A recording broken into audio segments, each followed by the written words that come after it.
Olá pessoal, chegamos então nesta aula de número 2, que fala a respeito das epístolas gerais. Na aula passada, a aula de número 1, eu falei a respeito das epístolas e cartas paulinas. Se você perdeu, você pode encontrar esse vídeo no nosso canal, onde falamos um pouco também a respeito da biografia do apóstolo Paulo. Nesta aula, eu vou focar neste grupo de livros chamados de epístolas gerais, e você vai compreender cada um destes livros. É apenas um apanhado geral a respeito deles. São os livros hoje não muito conhecidos para nós cristãos da contemporaneidade. Isso porque é muito difícil alguém, um pregador, um pastor, falar lendo estes textos dos livros das epístolas gerais. Isso é muito compreensível de se entender, porque estes livros não são mensagens tão positivas como nós estamos acostumados a ver nos pregadores e pastores televisivos. Se você olhar para 1 Pedro, por exemplo, você vai ver que 1 Pedro ele é enfático em dar ordens éticas e morais para a organização da igreja. Antes de eu iniciar essa aula, eu gostaria que você olhasse para esse quadro que eu estou mostrando aí para vocês. No primeiro quadro, vocês podem perceber que nós temos as epístolas de Paulo, que são chamadas de epístolas paulinas. E no quadro de número 2, são as epístolas gerais, que são os livros que nós vamos focar nesta aula de hoje. Observem muito bem que nas epístolas de Paulo, o nome de cada livro corresponde a quem recebeu essa carta. Por exemplo, Gálatas, Tito, Filemão são pessoas que receberam. E quando nós olhamos para as epístolas gerais, nós podemos perceber que o nome ali corresponde a quem escreveu aquela carta. E isso funciona para todos os livros das epístolas gerais, com exceção de Hebreus. Hebreus é o único livro que tem essa diferenciação, porque o autor de Hebreus, durante muito tempo, acreditou-se que foi o apóstolo Paulo. Hoje os teólogos sabem que não foi o apóstolo Paulo quem escreveu essa carta. Por isso que a nomenclatura do livro de Hebreus ficou parecida com os livros das cartas paulinas. Então vem a pergunta, Quem foi que escreveu a epístola aos Hebreus? Bem, essa carta dos Hebreus é uma epístola anônima, porém ela é anônima apenas para nós, não era anônima para o contexto da época. Quando nós olhamos para Hebreus no capítulo 13, versículo 18 a seguir, nós podemos perceber que quem recebia aquela mensagem sabia exatamente quem era o seu autor. Por exemplo, ele diz assim: "Orai por nós, porque estamos convictos de possuir uma consciência boa, com a vontade de nos comportar bem em toda a ocasião. Fazei-o, vos peço, com insistência, para que eu vos seja restituído o mais breve possível. O Deus da paz, que reconduziu dentre os mortos aquele que o tornou, pelo sangue de uma aliança eterna, o grande pastor das ovelhas, nosso Senhor Jesus Cristo, vos torne aptos a todo bem, para fazer a sua vontade, que ele realize em nós o que lhe é agradável por Jesus Cristo, a qual seja dada a glória pelos séculos dos séculos. Amém." E na parte da saudação que está no versículo 22, ele diz: "Irmãos, eu vos peço que acolhais esta palavra de exortação. Aliás, eu vos envio apenas algumas palavras. Sabei que o nosso irmão Timóteo foi libertado. Se vier logo, irei vos ver juntamente com ele. Saudai todos os vossos dirigentes e todos os santos." Percebam aqui que o autor faz menção de um homem que é muito conhecido nas cartas paulinas, que é Timóteo. E por isso que durante muito tempo acreditou-se que Paulo foi o escritor dos Hebreus, porque ele era companheiro de Timóteo e ele faz menção nessa carta. Portanto, quando nós olhamos alguns pormenores, nós percebemos que não foi Paulo que escreveu a carta aos Hebreus, e por alguns detalhes. Por exemplo, sempre que Paulo escrevia uma de suas cartas, ele fazia uma longa saudação. Ele escrevia se apresentando aos irmãos que haveriam de receber aquela carta. Isso ele não faz, e o autor dos Hebreus não faz. Uma outra questão também muito interessante é que Paulo, quando ele ia fazer uma citação do Antigo Testamento, ele fazia sempre no original, seja no aramaico ou no hebraico. E aqui na carta aos Hebreus, o autor faz uma referência sempre à Septuaginta, que era uma tradução grega existente naquela época. Então, já que nós estamos falando a respeito de Hebreus, vamos analisar um pouquinho mais profundamente este livro. O autor em Hebreus, ele foca principalmente na relação do cristão com as práticas judaizantes. Deveriam os crentes, ou até mesmo os judeus conversos, continuar ainda seguindo aquelas antigas práticas do judaísmo antigo, ou eles poderiam abandonar essas práticas e viver um cristianismo? E mais, os cristãos judeus conversos, eles não estariam negando a sua tradição? E essas as perguntas e as respostas que o autor aos Hebreus vai trazer. E resumindo, nós podemos dizer que a carta aos Hebreus apresenta a Jesus como superior a todas as antigas práticas judaicas. E nós podemos ver então que Jesus é superior aos anjos, Jesus é superior a Moisés, Jesus é superior a Josué, ao sacerdócio de Arão e assim sucessivamente. Então essa apresentação dos escritores aos Hebreus é para estimular os irmãos hebreus, judaicos, a permanecer nessa fé em Cristo Jesus. E veja que a datação dessa carta aos Hebreus, ela provavelmente, no momento da sua escrita, é anterior ao ano 70. Por quê?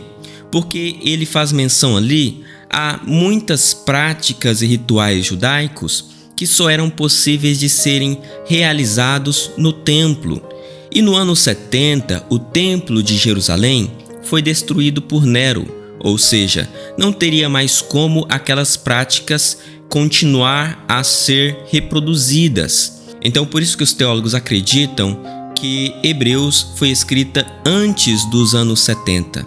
Mas é uma carta ainda muito atual nos dias de hoje, porque nós observamos várias igrejas evangélicas, pentecostais ou não, aderindo a rituais judaicos, usando símbolos judaicos que o escritor aos Hebreus disse que já foram superados. Agora nós vivemos em uma nova aliança, uma aliança com Cristo Jesus, ou seja, tudo aquilo que nos faz reportar a antigas práticas judaicas anularia consequentemente o sacrifício de Cristo Jesus na cruz do Calvário. Portanto, nós podemos dizer que em Hebreus, Cristo é apresentado como profeta, como sacerdote, como rei humano, é visto como nosso Redentor, tendo sido feito como os seus irmãos, lidou de uma vez por todas com os nossos pecados e fez aquilo que os sacrifícios temporários jamais poderiam fazer. Por isso, não há necessidade de nós continuarmos naquelas antigas práticas. Cristo Jesus é o nosso grande sumo sacerdote. Então essa é a primeira carta das epístolas gerais. Começamos então com Hebreus. A segunda carta é uma carta mais polêmica, que é a carta de Tiago. Essa carta de Tiago, ela gerou alguns problemas na igreja primitiva e gerou também alguns problemas nas igrejas posteriores. Por quê? Porque essa carta de Tiago faz uma relação da salvação atrelada às obras, que vai contradizer claramente a mensagem do apóstolo Paulo, porque o apóstolo Paulo é enfático em dizer que a salvação é por meio da fé e não das obras. Antes de eu falar sobre este tema, que é um tema bem polêmico, eu preciso falar um pouquinho sobre o autor. Quem era este autor chamado Tiago? O Novo Testamento faz menção a respeito de 4 Tiagos. O primeiro é o filho de Zebedeu, irmão de João. O segundo é o filho de Alfeu. O terceiro é o pai de Judas, não Iscariotes, o outro. E o quarto, melhor dizendo, é o Tiago, irmão de Jesus. A tradição vai dizer que quem escreveu essa carta foi Tiago, irmão de Jesus Cristo, irmão carnal de Jesus. E este Tiago, ele não foi contado entre os 12. Na Bíblia ali nós temos 2 Tiagos, que são discípulos de Jesus, mas esse Tiago não foi. Nós temos ali o Tiago, irmão de João, que fazia parte do círculo mais íntimo de Jesus Cristo, que eram 3 pessoas, Pedro, Tiago e João. E esse Tiago era o irmão de João, que sempre estava com Jesus. E o outro Tiago que nós temos é o filho de Alfeu, que está ali em Marcos capítulo 13, versículo 18. E embora esse Tiago não tenha sido contado entre os 12, desde o primeiro momento, logo após a morte de Jesus, este Tiago, irmão de Jesus, foi o grande líder da igreja. Ele tomou a frente e representou a vida e obra de Jesus, dando continuidade à igreja existente ali naquela região. Nós sabemos que não foi o Tiago, irmão de João, porque esse Tiago, ele foi martirizado, foi morto no ano 44 depois de Cristo, ou seja, um pouco após uma década a ascensão de Jesus, ele morreu martirizado. E a liderança deste homem foi tão grande que até mesmo o próprio Pedro e outros discípulos ficavam com medo de algumas posições muito firmes que Tiago tinha. Para Tiago, o cristianismo era uma continuidade do judaísmo. Não passava pela mente de Tiago que o cristianismo poderia ser uma nova religião, que Jesus Cristo apresentou uma nova mensagem. E talvez por isso essa insistência de Tiago em permanecer correspondendo àquelas obras, que a salvação aconteceria por meio das obras, como era no antigo judaísmo. Na aula passada, quando eu falei a respeito das viagens missionárias de Paulo, nós percebemos que depois, no final da primeira viagem missionária, houve um grande concílio em Jerusalém para discutir essas coisas. Isso está lá em Gálatas, no capítulo 2, e nós podemos ver que ficou decidido que a mensagem que Paulo pregava era mais coerente com a mensagem de Jesus Cristo, e que Tiago, embora ele tivesse um coração muito voltado para a salvação e a ajuda dos pobres, essa mensagem não condizia muito bem com o cristianismo.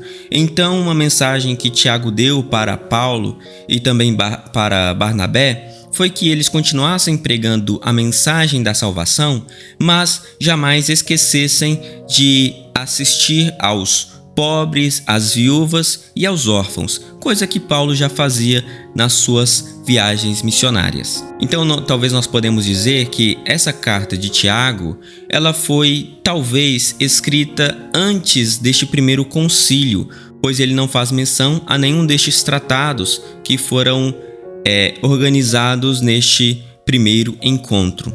Porém, o conteúdo dessa carta, ela não é invalidado, porque Tiago nos ajuda a entender a vida cristã de uma maneira mais madura. O propósito dessa carta é exortar os novos crentes a uma maturidade cristã e uma vida santa.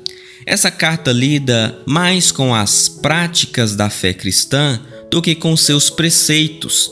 Tiago disse aos seus leitores como alcançar a maturidade espiritual, através de uma posição confiante, serviço compassivo, discurso cuidadoso e submissão contrita e partilha solícita.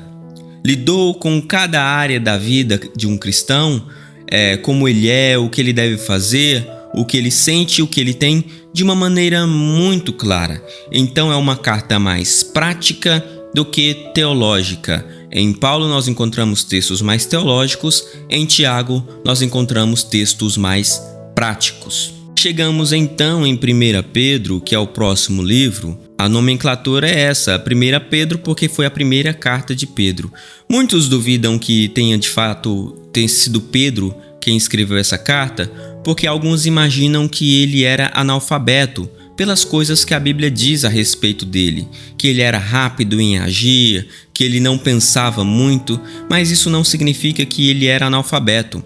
A Bíblia diz que ele não tinha uma formação rabínica, mas provavelmente saber ler e escrever ele sabia, tanto é que nós encontramos essas cartas onde temos certezas que foram escritas por ele. E eu acredito que sejam os textos mais impopulares do Novo Testamento. Você já tentou ler 1 Pedro? Você começa lendo e apanha do começo ao fim. E aí a gente percebe por que a fama de Pedro era de alguém explosivo que tinha pouca paciência. Porque ele bate muito na gente, né? Eu faço um desafio com você, comece a ler 1 Pedro e você vai entender do que eu estou falando. E a grande questão dessa carta de Pedro é exatamente exortar os irmãos para que não caíssem nas muitas heresias que estavam surgindo naquele momento. Muitos falsos pregadores, falsos mestres, estavam se infiltrando dentro do cristianismo para perverter a mensagem de Cristo. E Pedro é enfático em mostrar o caminho verdadeiro. As epístolas de Pedro, elas são conhecidas como epístolas gerais, mas também como epístolas católicas. Não por causa da Igreja Católica, e sim por causa da catolicidade da carta. Ou seja, a partir da abrangência geral que a carta contemplava. Ela não contemplava um grupo específico, e sim pessoas de toda a região.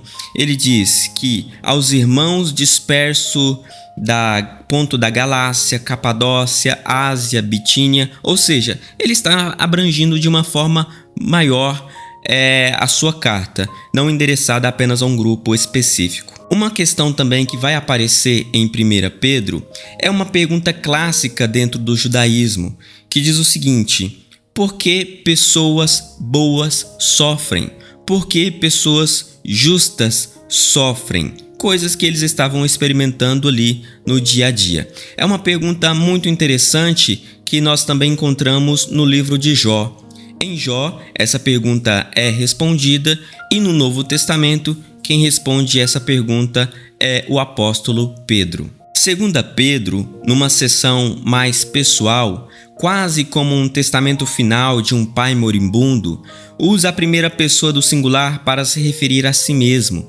Declara-se testemunha ocular da transfiguração de Jesus e afirma que essa carta é a segunda carta que envia aos seus leitores e mostra seu conhecimento pessoal do apóstolo Paulo, a quem ele chama de caríssimo irmão. Chegando então no terceiro escritor das epístolas gerais, nós encontramos João. Esse João aqui é o mesmo discípulo que escreveu o Evangelho de João e também escreveu o livro de Apocalipse. E vocês conseguem perceber pelos escritos e pela literatura do autor que em cada livro ele aplica um estilo diferente. No Evangelho que traz o seu nome, o Evangelho de João, ele apresenta mais a vida de Jesus e mostra Jesus como representante do Deus Pai. Neste livro das epístolas gerais, que são 3, são epístolas mais pessoais, onde ele orienta os irmãos a respeito de comportamentos éticos e comportamentos morais. E totalmente diferente do livro de Apocalipse. O livro de Apocalipse é uma doideira do começo ao final.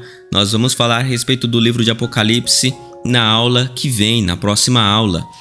E interessante que a gente percebe que Deus usou o apóstolo João, que é conhecido também como o apóstolo do amor, para dar a revelação das últimas coisas no livro de Apocalipse. Eu fico me perguntando, Já pensou se Deus desse essa revelação do Apocalipse para Pedro e não para João?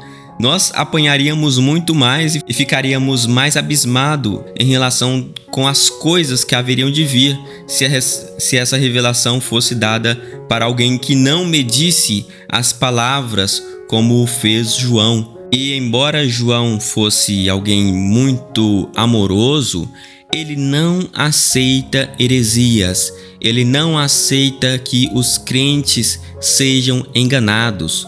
No tempo específico de João, um grupo de heréticos chamados de gnósticos estavam entrando dentro das igrejas, e João levanta uma grande voz contra estes homens chamados de gnósticos.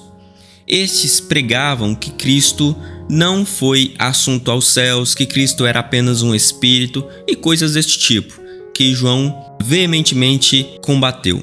Segunda carta de João vai seguir a primeira carta, e a preocupação do apóstolo aqui é em relação que os leitores continuassem a andar na verdade da doutrina apostólica e de acordo com os mandamentos, uma vez que muitos enganadores entraram no mundo, os quais não confessavam que Cristo veio em carne.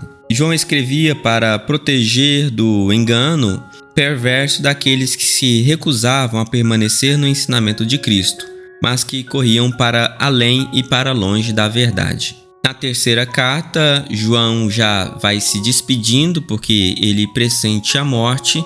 Talvez já tenha escrito o livro de Apocalipse, não se sabe, mas ele vai dando suas últimas palavras, como alguém que se despede mesmo. Isso é muito comum nos autores do Novo Testamento, onde eles têm essa característica de despedir e passar o bastão para que as próximas gerações continuassem a pregar o Evangelho.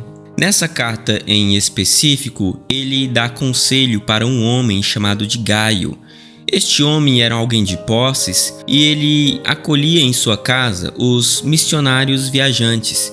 E ele aconselha este irmão para continuar nessa prática, mas tomar cuidado também com aqueles que estavam abusando da boa vontade de Gaio.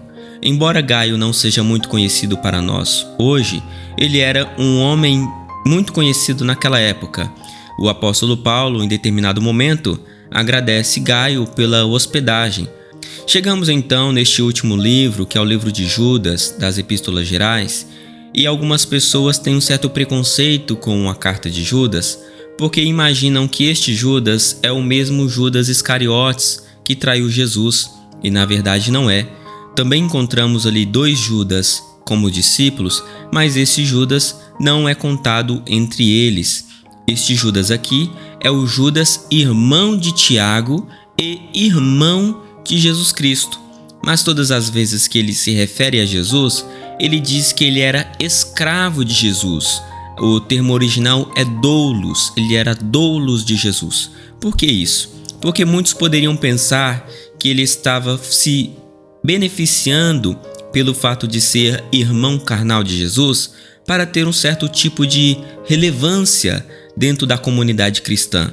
Algo que ele não aceita. Ele é irmão de Tiago, mas de Cristo ele diz que é servo. E qual o propósito da carta de Judas? Nós encontramos 2 propósitos. O primeiro é condenar as práticas dos libertinos pecaminosos que infestavam as igrejas e corrompiam os crentes. E o segundo ponto é aconselhar os crentes a permanecer firmes, continuando a crescer na fé enquanto batalhavam pela verdade apostólica que havia sido dado à igreja. Judas foca a nossa atenção na segurança do crente em Cristo, na vida eterna que ele dá. É Jesus Cristo, nosso Senhor, quem nos confere acesso à presença de Deus. Finalizamos então as epístolas gerais. Na próxima aula eu vou falar melhor a respeito do livro de Apocalipse.